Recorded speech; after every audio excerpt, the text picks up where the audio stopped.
We all want to become better developers. And what developer to become better than our selves? I was looking at a project of mine and realized that it is not set up for unit testing correctly.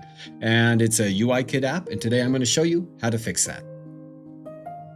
So let me introduce you to my baby.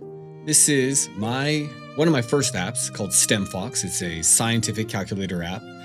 And I've actually got some unit tests in here. I was surprised when I saw that. I started this in 2018, so a number of years ago. And there are some unit tests, but there's a problem. You see, every time I run the unit tests, it's going to call this AppDelegate. And it's going to do all of this work every single time. It's going to connect to Firebase. It's going to connect to RevenueCat. It's going to do payment stuff, notification things. I mean, it's doing all this work every single time. And we don't want that. We can show you this by putting a little print statement here in our application didFinishLaunching.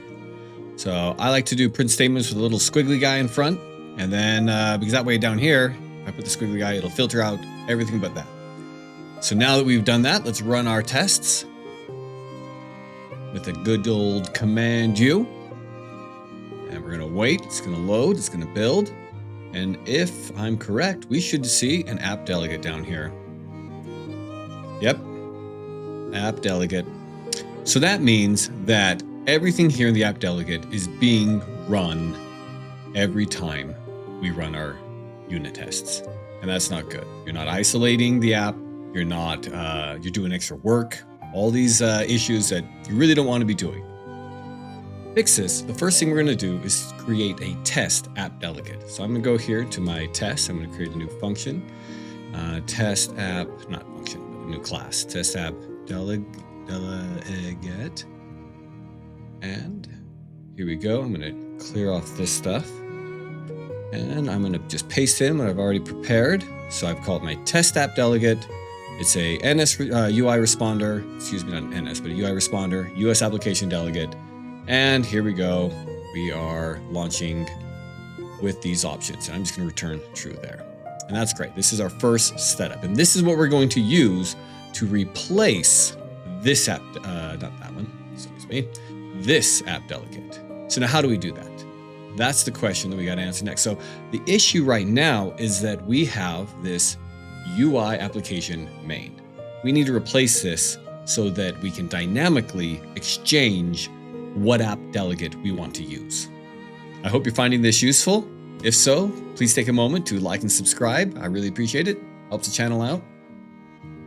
So to replace this attribute that just tells it to generate the boiler code, we're going to create our own main file.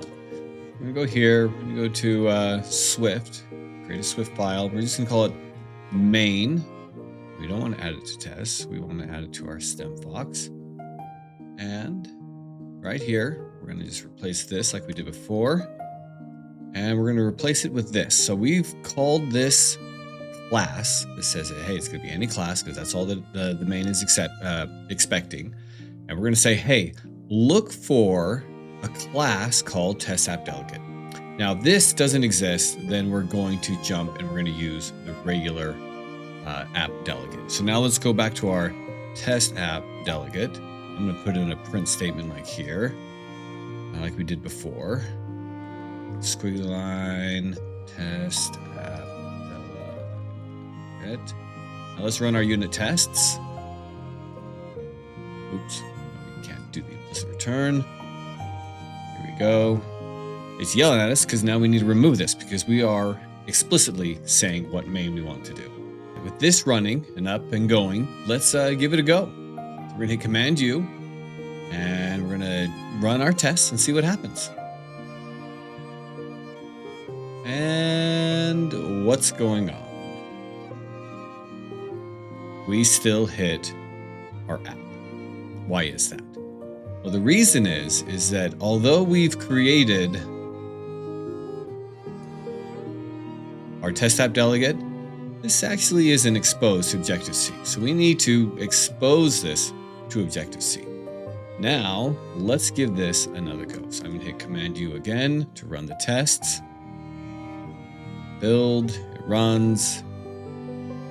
Let's look down here. Now we got the TestAppDelegate. Yep, so that was the final thing we needed to check, was we need to expose our TestAppDelegate to the Objective-C runtime.